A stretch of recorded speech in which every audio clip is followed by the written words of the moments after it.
Hey, this is Ada. And this is Stefan. And welcome to Living Simply in Mexico.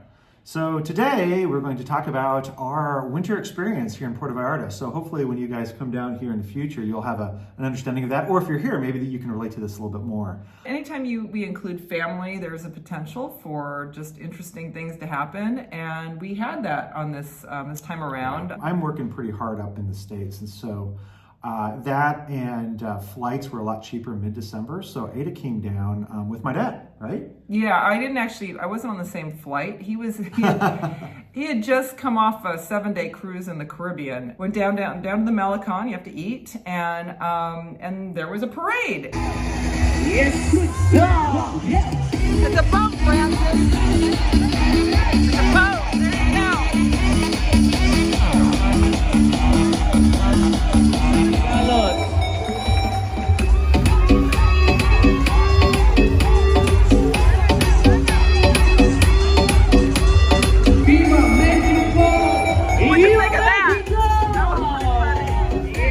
Latin Santa was had a little more energy.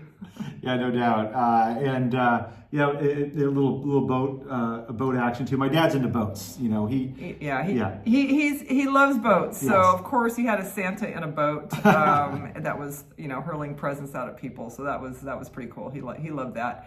You wanted soup tonight, right? Absolutely, I'm a soup guy. Okay, so we're doing pozole. So we're doing the Mexican style. All right.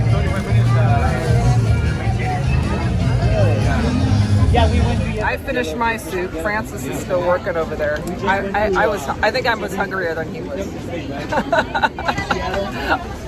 But anyways, yes, at the Pozole stand here in the plaza, right in front of the church. So this is definitely a place where, when there are a lot of festivals and things going on, this is definitely where a lot of the locals are coming and getting the food, but we come and get our food. So anyways, definitely check it out. Don't be afraid. Come to the Pozole stand. You just come, you have a seat, you can take it to go. It's pretty darn good. What do you think so far? Best street food I've had. No, seriously. But I'm a soup eater. Yeah, he wanted. I can live on soup. He wanted soup tonight, so this is it. Pozole. Pozole is a traditional Mexican soup with hominy, your choice of meat. Eat it with the tostada. You put some oregano, onions, lime, salsa, that sort of stuff on it, and it's delicious. And we did that, and he loved it. He's like, this is the best street food ever.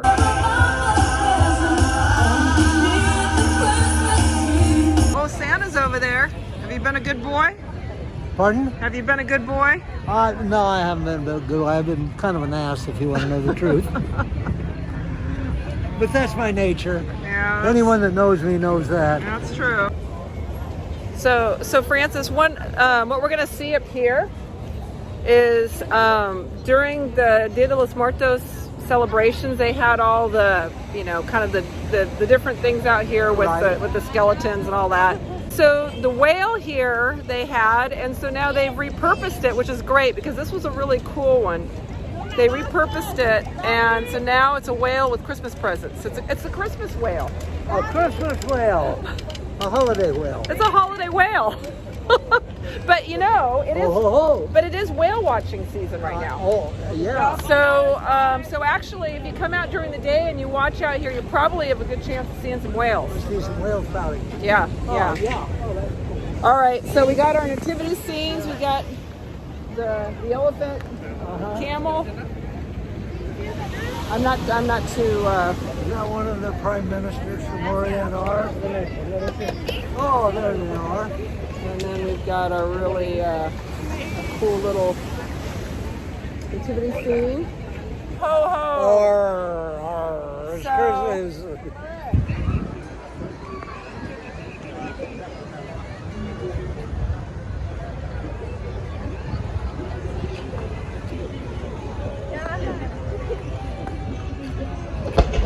There we go.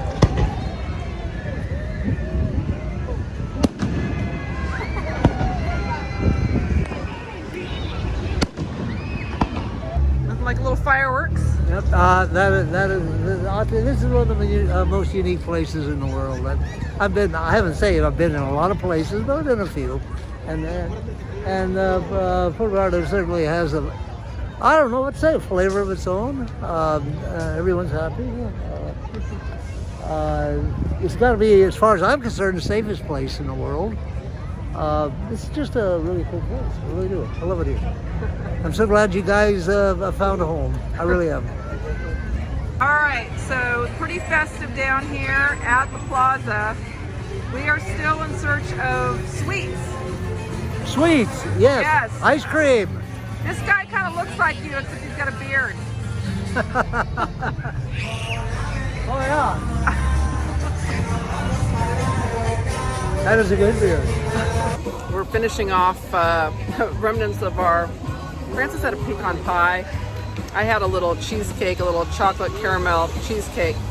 That's the one thing, you will see these pie dessert places. I mean, they're in front of like the pharmacy, which is probably appropriate.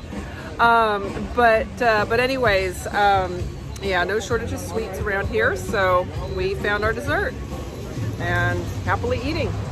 2 pies for 125 pesos. So not super cheap, but super good.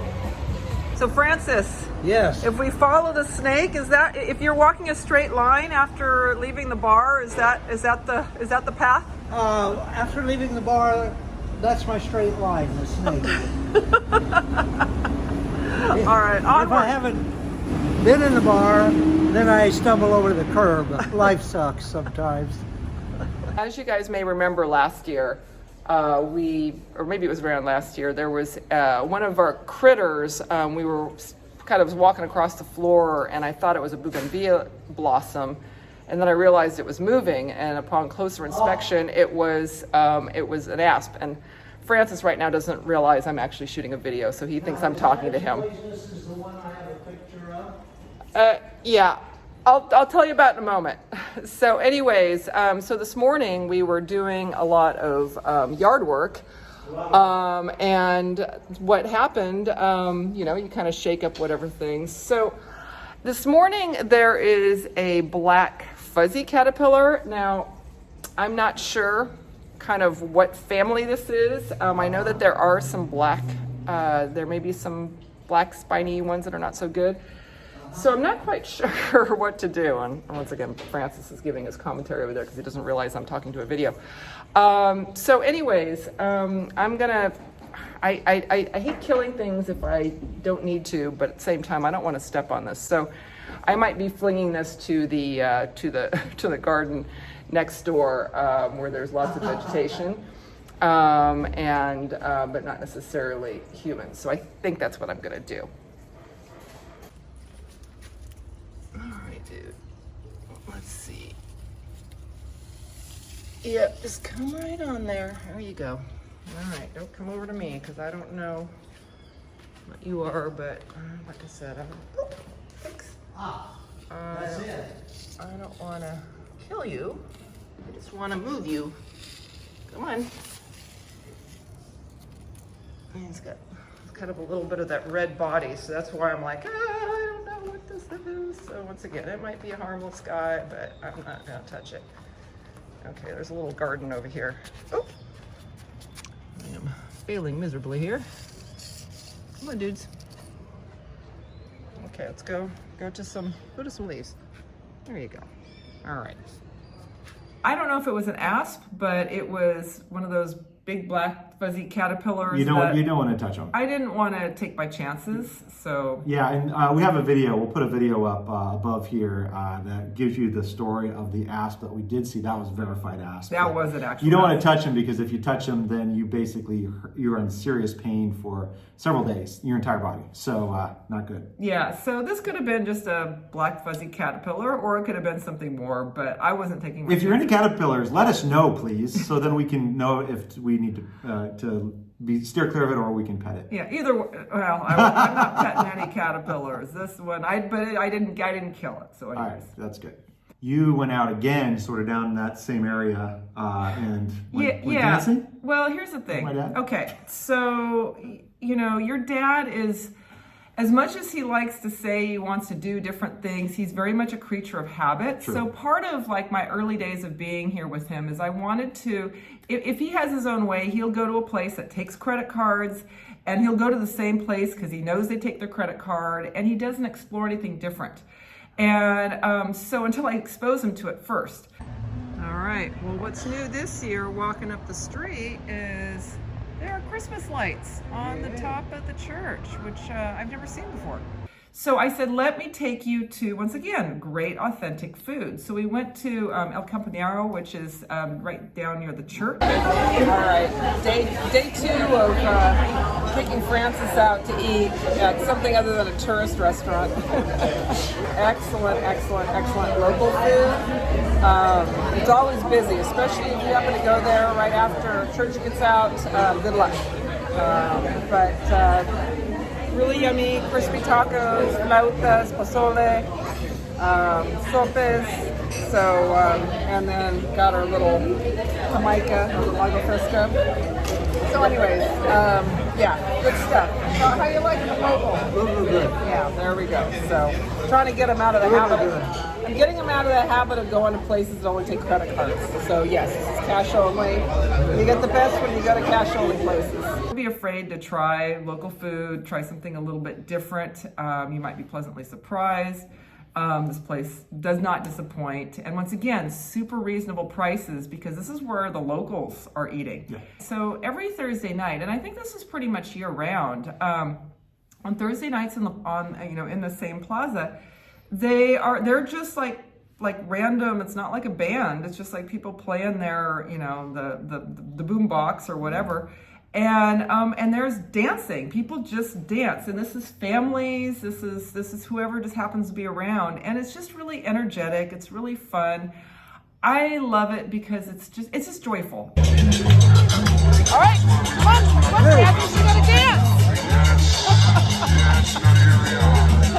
I don't know, Francis. I don't know if you're any better than your son at dancing. Oh no, I'm not. I'm terrible. Enviamos nuestra cajita recogiendo sus amables propinas. Muchas gracias por ello. All right, on the Malecon, you want a little glass blowing action here. You can watch them through the window. If you're a member of our Facebook group, my father is also a member, which is kind of dangerous to say because he does comment. But my father, just so you know, his Facebook profile is, I think, about 12 years old. He's never changed it, and it was a Halloween costume where he came on Facebook as Miss Iowa in a swimsuit. Yeah, he was Miss Iowa like 1954 or something like that. That was his Halloween costume, yes. And he's very proud to keep that his Halloween profile because he figures if you don't like it, you don't need to be in his orbit. Exactly. He's just a he fun. Does it just for fun. So of course we thought it would be really great to take him to a show, or you did, right? Yeah. So if you recall in our last video, if you happen to see it, we went to go see our great neighbor Stephen Rechless, who has regular shows here in PV, and so he had one at Act2 PV. And it was called Ecstasy, and that happens to be a drag show with additional singing, dancing, comedy, philosophy, all sorts of things, all wrapped into one. All right, Francis. We just took you to Stephen Rechless's show, which Ecstasy, which I've already seen. You've seen it, huh? Yeah, so it's so good, but it is. It's just incredible. I gotta go back there. That's all right. I'm looking over here. I'm like, should I take him over to Beefcake's bar? Maybe not. Maybe I'll just take him home. Can you put that on my face, really? Yeah, I can put it on your face. I would appreciate it. But it was just interesting because Stephen, who plays Stevie Hart, is so good as Stevie that even though Francis had met Stephen before in the past and met him on the street just like a day or so beforehand, and I said, we're going to go to his show, he didn't realize that Stevie was Stephen until after the show. We're walking back, and he came to that conclusion. Really? Yes. Stephen, if you're watching this, or Stevie, you were very convincing. Very good. And by the way, we don't take any promotions or anything like that. Ada just paid for like 2 shows to see herself, and I went. It's a great show. It was great watching it a second time, and almost watched it a third time with our guests here. So we just had too many things to do afterwards. With the holiday rush, I came back with her daughter because she was done with school. How was the airport? Oh man, it was it was pretty bad. We got through the aduana, or the immigration okay. The customs was brutal. Because you were traveling the Friday, right? Before. Like that was the weekend Christmas, of Christmas. And that was, you probably were on the busiest travel day. But we got through and made it here and saw my dad and had a good old time. So that was pretty cool.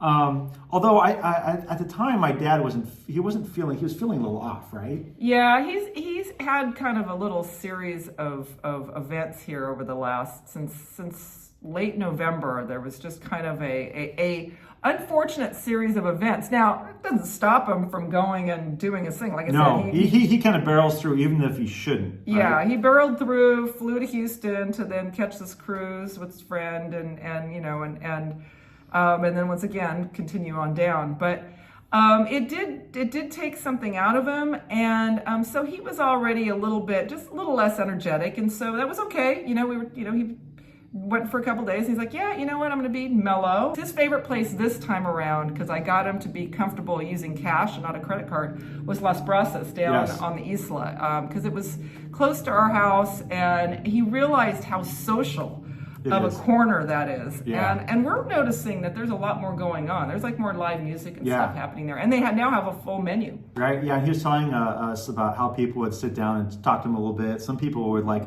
is this your dad? And took pictures of him and texted them to me. And so, he had a good old time there. Francis sightings. Thank you guys. We posted on Facebook that he was around, so it was great when you guys were sending pictures. Yeah. So while my dad was here, we actually got to meet Mark and Paulette from the Two Travelers in Mexico. Here we are. We actually have a couple of our fellow YouTubers here with us. So would you guys like to introduce yourselves and your channel?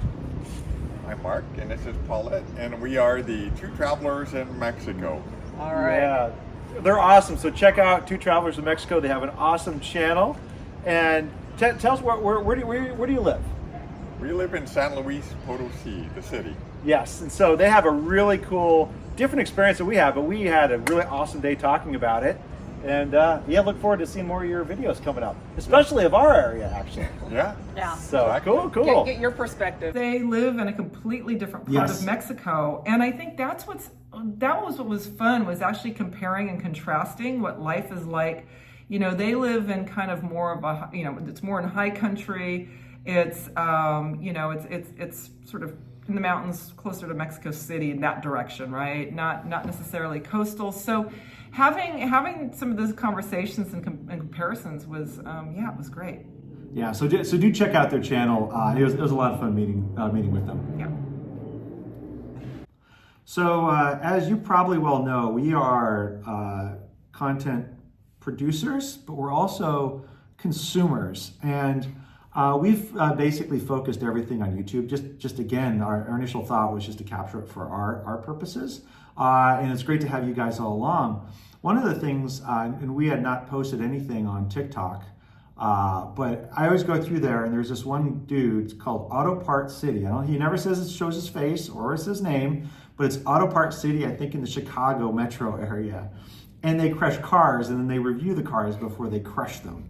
It is kind of like, kind of the most basic dopamine you could have, but it's fun. I do it. So anyway, I was watching him while we were down here, and all of a sudden I started noticing where he was at. He wasn't in the United States. He was in Mexico talking about Mexican cars, and so that was pretty fun. So very, very cool guy. We basically messaged back and forth on TikTok. That inspired us to create our first ever TikTok for Auto Parts City. So we are now on TikTok, by the way. So if you're not on TikTok, it's living simply in Mexico. No, it's Living Simply in Mex. Yes.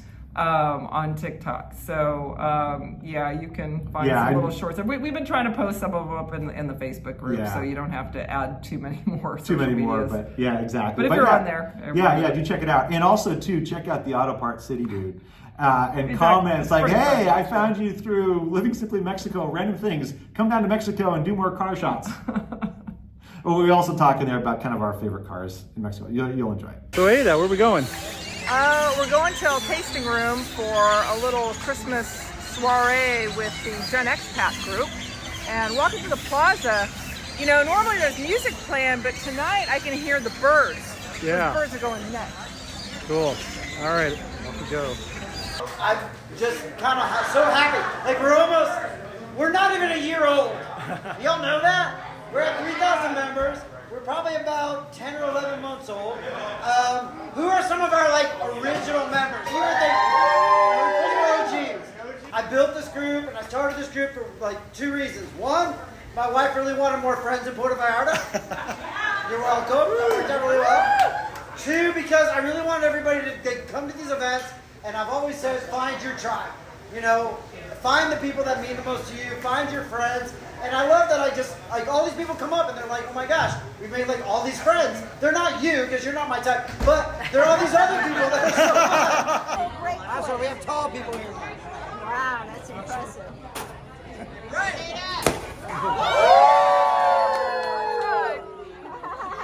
That was a big headshot. You so wanted it, didn't you? I wanted that one. I was going for the arm. Oh!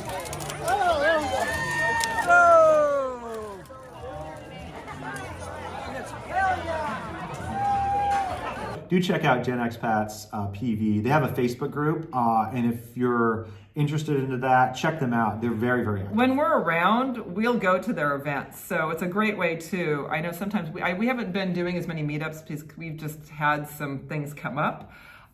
So it's just been a bit harder for us to organize those. But we're trying to like, hey, you know what? If you want to see us, that's a great place.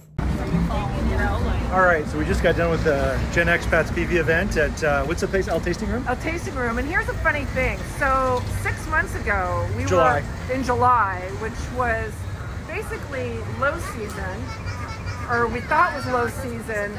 It was crazy walking back from there. Yep. This road here was just full of people. Malecon was full of people. Now what's fascinating is that we're like December, this is a Saturday night. 23rd, December 23rd. 23rd, so 2 days before Christmas. So now we are high season, and it's pretty quiet, Crazy, huh? pretty mellow. But once again, it's a little bit about what side of the Malecon you're on in terms of the demographic of the different people and who basically is coming out at that time. So my guess is maybe people are hanging out with their families and such. So. Yeah, so basically in the summertime, it's more local tourists come to the north side of the Quale and up here to Cinco de December area. In the wintertime, it's the south side where all the Canadians and US folks come in. A bit of a downside here, early December, my dad used to hang out at Las Brasas. He met a lot of people, which is really cool. And I flew down later on because I was working up north for the holidays. And by the way, I was funny, I ran this morning. Came down for the holidays, and as we got after Christmas, he had trouble with his stamina. You know, he's an 83-year-old guy, but you know, he's always kind of bulldozed through everything. And on the Iguana Bridge, or he's a Quality Bridge here, you know, he could only make it up like a third of the way, and I was starting to worry about him a little bit. And as we got closer to the new year, actually I think it was the Friday before, he was in bad shape. Actually Thursday before, he was in pretty bad shape, and he couldn't even get out of bed or get up, stand for a moment, and have to sit back down. And so, you know, it's not one for him to be a little scared. So he said, you know what, I think I need to go get checked out, go to the hospital or something. And we made the determination at that point that we had to get him up north. So, you know, we really like the healthcare system in Mexico. It's actually quite good. But since he's got a lot of stuff going on and all of his paperwork up his north, we decided to last minute on less than a day's notice fly back home. And since I had some stuff with some flight scheduling and whatnot, and Ada is a physical therapist and knows healthcare really well, she flew up there with him, and I'm glad she did, actually, because he couldn't even hardly get out of the car and get across the road at the airport. All right, first on the plane, so yeah, that was useful, having wheelchair assistance. So everything is good. We're on. And so we got up north. They stayed one at our place. He got worse. Ended up in the ER the next morning, Saturday before New Year's. So yeah, he was in pretty bad shape there, actually. But they stabilized him, put him in the ICU, and he's actually recovering. So that was all good. But he was at a place where you know, he might not have made it if he would have stayed another day away from the hospital. So I guess that's a point for everybody out here, is if you feel sick and you're traveling and you're hesitant to go in and you feel like really off, go in no matter where you're at, whether that be Mexico or traveling back. It could have saved his life. So that was a lesson learned from us, and luckily we did the right thing. He's not one to want to go to the doctor or get help. And when Ada offered to fly up with him, he took that immediately, which is, he's an individualist. You know, he usually doesn't do that. So we knew something was really up. Originally, your dad, like I said, he wasn't feeling great, but he wanted to go back up so he could just go see his regular doctor up there and kind of see what he should be doing from there. We weren't thinking at that point in time he was going to necessarily be going to a hospital. Right. It was just, let's go up there and just check out what's happening. And I think because he has such a complex medical history, like super complex, and the joke is, if he likes to say, you know, if it's not working, just take it out. So that being said, he's had some, you know, major things that have been removed or have been replaced, changed, whatever. So his internal anatomy has some quirks, and some quirks that might not necessarily be, they're uncommon in the U.S. And they would probably be uncommon down here. So it was a good decision there. But originally it was just going to be, he was just going to go back, but because he was the morning of when he was going to go, there was just something that was a little bit more off, and yeah, that's where I actually ended up accompanying him, and and that was a important thing to do. And the good thing, if you guys ever run into this situation, the one slight good thing about it is we want to get in before the New Year's events happened, and it's hard to get into see the doctor, and luckily the flights were, even day of, were really inexpensive because everybody was flying in for the New Year's, and Ada and my dad were flying out. And then when Ada came back, it was after New Year's, and so that worked out well. But we were luckily we didn't have a huge flight cost, thank goodness. Yeah, and like I said, you know, it was he's one of those that never wants to get the wheelchair assist. Like we've told, I actually convinced him. I said, Francis, you're 83 years old. This is your like AARP octogenarian upgrade. Because I think he really realized how important that was and how much easier it was. But yeah, when we got to the airport, he was really, he was struggling a bit. Once again, totally fine, totally perfect. If he was just sitting there, there was no problem at all. But if he had to get up and walk any distance, it wasn't good. So anyways, but yeah, we got him to the hospital, and actually we decided to go, we would have gone to the urgent care, but that morning we're like, you know what? I think let's just go to ER, and they were like, when he got there. So he did have something very, very serious at that moment, which could have been very bad, but luckily all was good. He's stable and he's recovering. He bounced back pretty quickly, but that being said, he's still having his recovery, and so but all should be good. He's worried right now because he's got a cruise coming up. A long cruise. In a month, and so we're still, jury's going to be out there, but at any rate, it's not like that's out of the picture yet. So that's where he's at. Yeah. It's kind of a downer to wrap up the episode on. This is part one of 2 parts videos. We wanted to get this out sooner rather than later. We've got a whole lot more to cover for New Year's and after New Year's to go through with you guys, and hopefully we'll get that out here shortly. So do, if you're interested in this conversation, just hearing our experience, like, subscribe, the bell thing, whatever. Yeah, and once again, you can go to our Facebook group. If you have any specific comments in there, you can certainly put them in there. But yeah, you know what, we're here. Yeah, and so on that group is a wonderful thing, and we'll get another one out here shortly. So hope you guys have a wonderful, happy New Year, and more to come here probably within a week or two. So look forward to seeing you then. All right, we'll see you later.